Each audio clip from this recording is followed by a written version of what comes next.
Hello and welcome to our Filmmaker Q&A following the screening of Back to Basics, films about regeneration, intergenerations, nature and nurture, caring for ourselves and for the land, and getting naked from the Women Over 50 Film Festival 2021. My name is Felicity Beckett and I produce online video content for Picture House Cinemas. And it is my absolute pleasure to host this event with a full house of filmmakers from all over the world.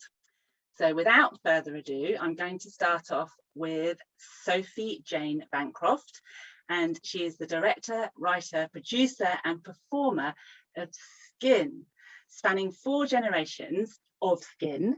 Sophie, can you please tell me all about, or us all about, your warm-hearted, poetic celebration of Skin? Where did the idea for making it into a short film begin? Hi, Felicity.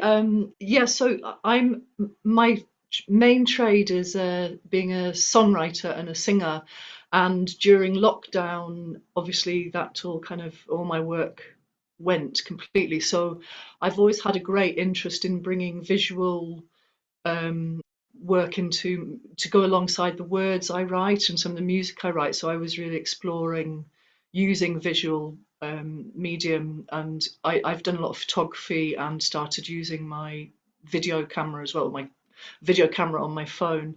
And I'd written a piece about my mother. The film is about a story that I've grown up with, so it's a true story that my mother has always told me, these things about pinching the skin on the back of her hand to see how her skin looks much older than mine.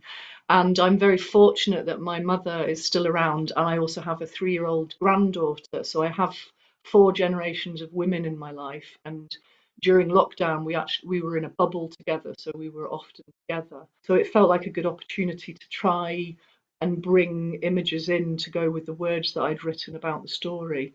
I'm pleased with how the sort of the symbol of the hand, a woman's hand, really shines through in it. So that's the basic reason why I made that. And it is kind of, happen chance in a way through lockdown that we were all together and that I was exploring these more diverse areas of my creativity, which I wouldn't necessarily have done otherwise. That's one of the blessings of the pandemic, isn't it? I've loved how some people have explored their creativity to such incredible heights, really. And that's great for you as a songwriter to realize that you're a filmmaker as well. Yeah, absolutely. And I love that you focused in on such a universal truth that so many can relate to. I remember my grandmother doing that for me, and my dad pinching the skin, and that bit when you're little, when it just disappears, and for the elderly person that hangs there for ages. But I've never seen it before in a film, and that's just great that you've brought something so universal and so unique into one thing. What has the general response been?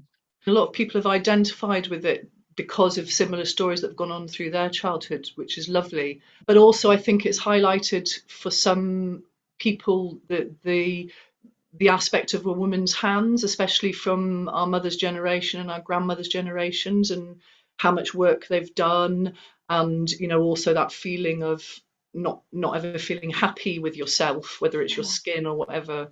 So it seems to have resonated with people in those different ways, which I'm really pleased about. And and again, I'm so lucky that I had my granddaughter's hands there as the example of the really young skin, and her energy. The visual energy of the way she moves her hands around. She's absolutely the star of the film. Absolutely, yeah, it was very special. Sophie, thank you so much for joining us this evening. It's a pleasure, thank you. And now I'd like to welcome Leah Thorne. So Leah, this is your 4th WOF. It's great to have you back. It's great to be chosen. Absolutely. So can you tell me all about this beautifully written and delivered piece called Women Against Fast Fashion? It's called A Dress. I beg your pardon, A Dress. Which comes from Women Against Fast Fashion, is that right? So tell me all about it and correct me. I've asked terribly. Yeah, it doesn't work very well when you say it. It works visually. So it's A:dress. And it's a campaign that I've had for about 2.5 years now. And there are 3 main prongs to it. The first one is to raise awareness about the devastating impact that fashion and fast fashion has on the planet. And the second one is to look at the really disproportionate impact of climate crisis on women globally. And the third one is to try and interrogate the way that as women we're so vulnerable to and targeted by the fashion industry. So it's kind of very multifaceted. It's very much, it started in Folkestone, where I live on the southeast coast of England. And because of the film, it's got much more sort of reach now. And one of the things that I do, I'm a poet, and I work with a filmmaker, Claire Unsworth, who couldn't be here tonight. And I love putting poetry onto clothing. And this seemed just a great issue to work with poetry and facts on clothing. And one of the ways that we get the word out, or the words out, is through subversive catwalks. So we're taking the notion of catwalk and really making it our own. So the youngest model in the film is 2, and the oldest is 75. And it was just after the lockdown started, so it's a socially distanced catwalk. And it was very poignant making it. My partner of 35 years had just died in a road accident.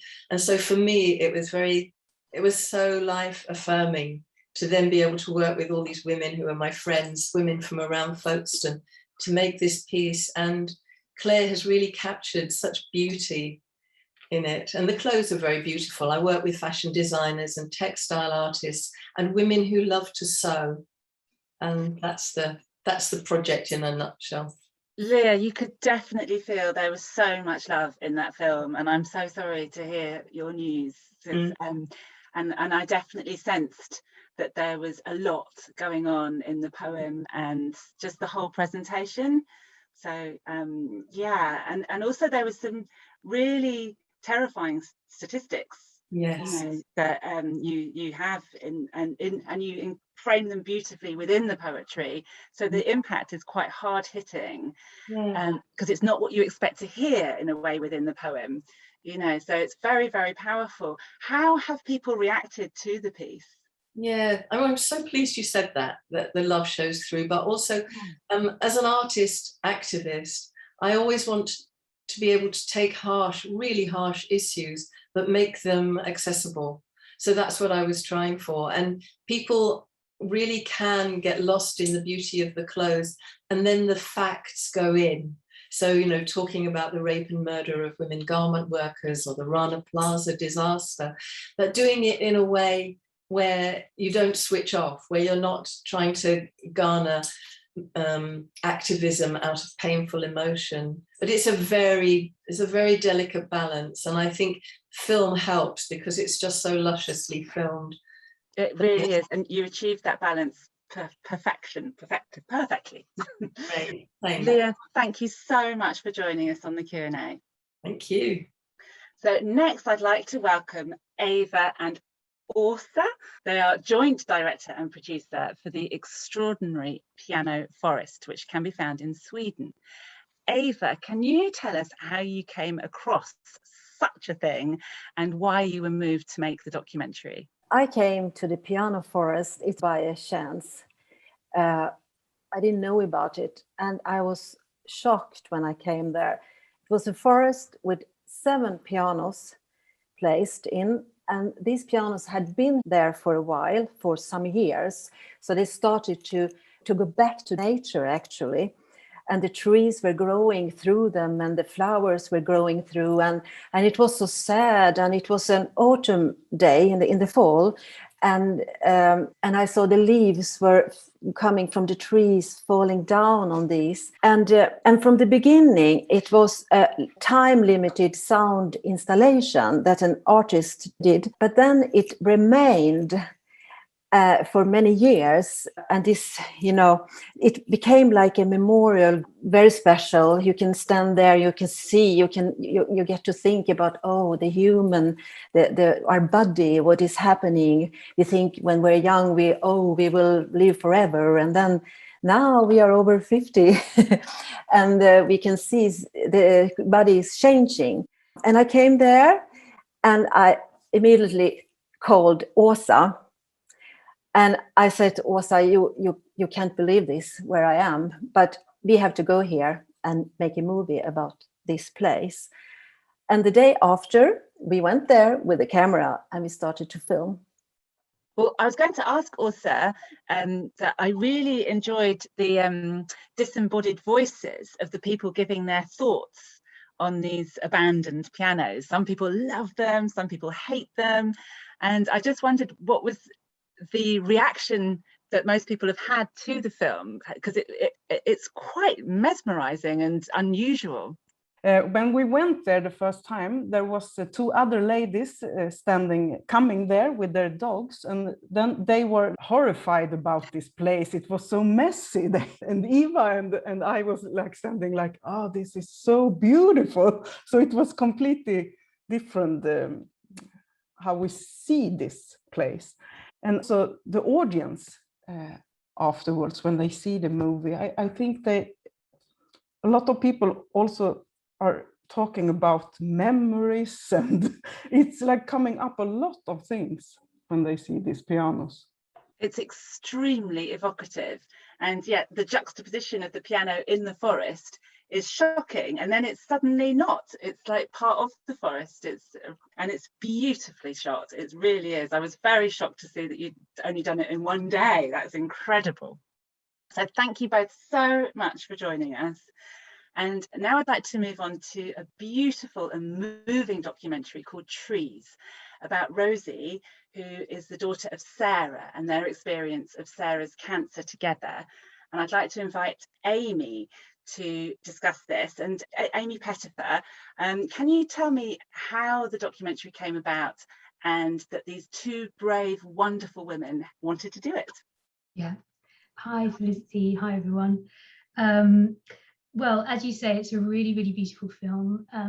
I edited the film, and Rosie, who is the director, is in the film, as you say, with her mum, Sarah.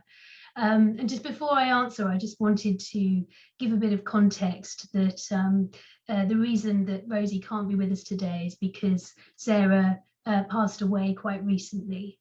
So I'm representing the team today, but I thought it's actually, as someone who, as an audience member, if you've just watched the film, you would have been really engaged with it. And I think any film that you watch, you're invested in, and I think you would want to know, how their world has evolved since the film was made. So just wanted to give you that context. In terms of how it came about, it was early in 2019, and Rosie and her family received the news that Sarah had cancer and that she was going to need chemotherapy treatment. Now, obviously, this is a lot to take on board in any context. At the time, Rosie and I were at film school together, which in itself was a pretty intense context at the time. Having learnt about Sarah's cancer, they talked also about Rosie's grandmother, because they realised that Rosie's mother was the same age as Rosie was when she moved home to help care for her mum. And there were other kind of parallels in the story that just really spoke to them, and it made Rosie realise that actually this was really special, and that there was a story that spanned a few generations. Another element, actually, once they started to explore this idea, was that Rosie's grandfather kept the most amazing family archive. He used to film all their family holidays, all their trips, so many things from their lives when Rosie's mother was a young woman. And I think Rosie realised that the situation was going to be consuming her life and her family's life. And so would she even be able to think about anything else if she was making a film about something else? It just seemed the universe was kind of speaking to her about making this film. So that's how it kind of began. Yeah, and sometimes, you know, for good or ill, you know, like you say, the universe does present this situation, and now to find out that it's in memoriam as well. What a beautiful tribute to her mother, who was an incredible woman, and so funny and so interesting. And there were some moments where you could see her looking with such intense love at her daughter, wanting to protect her in a way from what was happening, but they're sharing this journey together. I thought it was the most thoughtful, life-affirming meditation on love and death and life and so many things, generational connection. I'm really glad you said that, because that's what we're hearing from people who watch the film. People really see that it is a film about love. Somebody actually said to us recently that they realized in watching Trees that you don't often see mother-daughter relationships portrayed in a positive light. We're used to seeing kind of complex relationships between mothers and daughters, and so to see one which is just, like you say, life-affirming and reflects the love between these two women is really refreshing, and it's a really beautiful thing. Thank you, Amy, and of course our condolences to Rosie and her family. Thank you. So now I'd like to welcome Ellie Isakowski, I'm hoping I said that okay, and Katie Callow, director and writer of the poignant and utterly compelling Walk With Me. Can you tell me about the idea and how you visualized and choreographed the story? I started with the idea and later invited Kati to work with us because I felt that the idea needs Kati. I had a project where I visited elderly people, their homes, people that have difficulties to go to culture events or culture services because of maybe their health or other reasons. So I visited them and we watched dance films and discussed them and also developed ideas. So this is one of those ideas. I met the Kyllikki, who was 94 years old, and we had really lovely discussions, and one of the themes was old age and loneliness, the special kind of loneliness that you get once your friends start to die around you. You don't have people that would remember how your childhood time was. So that was the theme, and about accepting the death of friends and also the friendship. And I made a little demo, like a few minutes for her, and then we discussed how did it go and how would she develop the idea further. And she had really good ideas, and I felt that we need better skills to make it. And I invited Kati to join us, and she started to work with us and took the script, started to write the script. And was it, Kati, was it you that also developed the incredible choreography of the whole piece? Yeah, okay. We have 4 different age groups in the film. There were 20 people performing in film. The basic idea of this children play, what we call a mirror, I don't know, but it's something which is very common in many cultures. So that was also Ellie's idea in her demo version, to use this game. And that was the key element for us in the script all the way. We had around 10 years old girls that were kind of establishing the play. So this is the time that these children, they were just playing and having fun, and that is the basic choreography for them. And then we have the teenagers who are a bit shy and wanted to be together. Then this busy years theme, where there is a family, there we wanted to use about moving camera idea also, because this way we could get the really more busy images. And then the elderlies, these beautiful ladies, I also wanted them to just play the game, so that it will, with the choreography, it comes a circle, starting with the children and ending with these ladies doing the same. It was really poignant, and it reminded me a bit of Sophie's film with the skin and the Grandmother's Footsteps, we call the game in the UK, which is a universal, so I think it's children all around the world must play this game, and so it was a fabulous connection. And what a wonderful name for for this game and our film. Didn't know that. Yeah. So I mean, I think that's what one of the things that I love so much about WOF is this universality, you know, from all over the world. You know, we have these connections, you know, that we can all relate to. And how has the reaction been to the film? Have you found that people have completely got what you were intending? I think that it's going to be premiere in your festival. We haven't shown that for the public yet, so it's a brand new film. It's going to be premiered in Helsinki on 28th of September. I'm really much waiting to meet the audience and hear how they receive this film. And well, I thought it was wonderful. Thank you so much, both of you, for joining us today. And now we're going to welcome Dan Hodgson, director of the Scarecrows documentary. Dan, what a story. How did you find this village? And, you know, what made you decide to tell its very strange story? Tell us all about it. Thanks, Felicity. There's no romantic answer to that, I'm afraid. I think like all good documentary ideas, it originated from a Daily Mail article.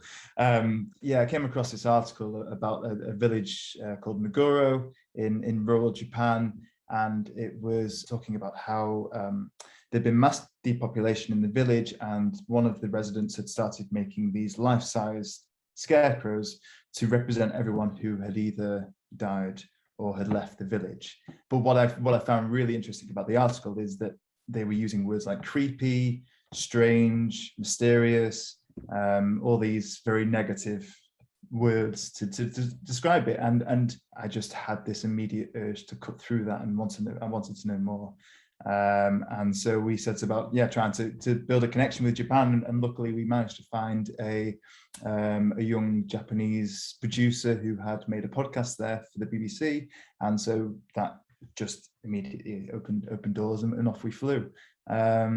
You walk into the school and there is just classrooms full of these scarecrows that she's built. You walk into the local village hall and there's people wearing the clothes they would have worn, and they might have a cigarette in their hand, or they might have been reading a book or whatever. And it was wonderful. And I think what really drew me to the story most was, for us British people especially, it's such an unusual way to deal with loss. You know, we're so used to, well, I'm certainly very used to shoving it down and having a stiff upper lip. And to then go into this village where people would open their door and there is, you know, something that resembles their husband who died 10 years previous, or their brother or their sister. It was just absolutely remarkable. That's how it all came about. It was the most extraordinary way of dealing with grief, wasn't it? And I did definitely sense that, you know, that you've got that amazing footage of the school that only had 4 children left in it, and that was in the 90s. And then now it's populated by these scarecrows. At first I was kind of laughing, and then it was kind of like, actually, no, this is very important. It's a very important sort of psychological process going on for these people. Absolutely. Yeah, absolutely. And then the two characters, so we went there thinking we were going to make a film about the person who made the dolls. That was like, you know, documentary, you can't help but go in with assumptions. And so often, as I'm sure my fellow documentary colleagues on here will agree to, you know, we're so used to having our assumptions ripped out of our hands, and then suddenly we have a brand new film, and that's exactly what happened. We realized quite quickly that she wasn't the story. Actually, the story was with the people that she was impacting through these scarecrows that she was creating, and that led us to 2 ladies, Shinobu and Shizuku. Shizuku had lost her husband very recently, just before we arrived, and she had no connection with the scarecrows. She disliked them massively, and she felt at the same time quite alone, quite frustrated in the village, and quite isolated. Whereas when we spoke to Shinobu, she had lost her husband 10 years previous. She'd had a very, very tough time, but actually by participating in making these scarecrows, but also having them living with her, essentially, you know, they were right outside. There were scarecrows of her grandchildren right outside her door. There was the scarecrow of her husband that had passed in the local village hall. she had found a new wind in her life, actually, and that was wonderful to listen to and to see how she'd gone through that journey through this. So yeah, it was extremely touching, you know. And yeah, who are we to say how anyone should deal with their grief, especially the loss of an entire village? Yeah, you know. So yes, thank you so much, Dan. Thank you for joining us this evening. And lastly, I'd like to welcome Georgina and Caroline, producer and director from the thrilling and very funny From a Strange Land. Caroline, can I invite you to tell us where and how the story originated? I mean, From a Strange Land is a story that's very close to my heart, because it was partly based on something that actually happened to my parents, who were happened upon by some family friends.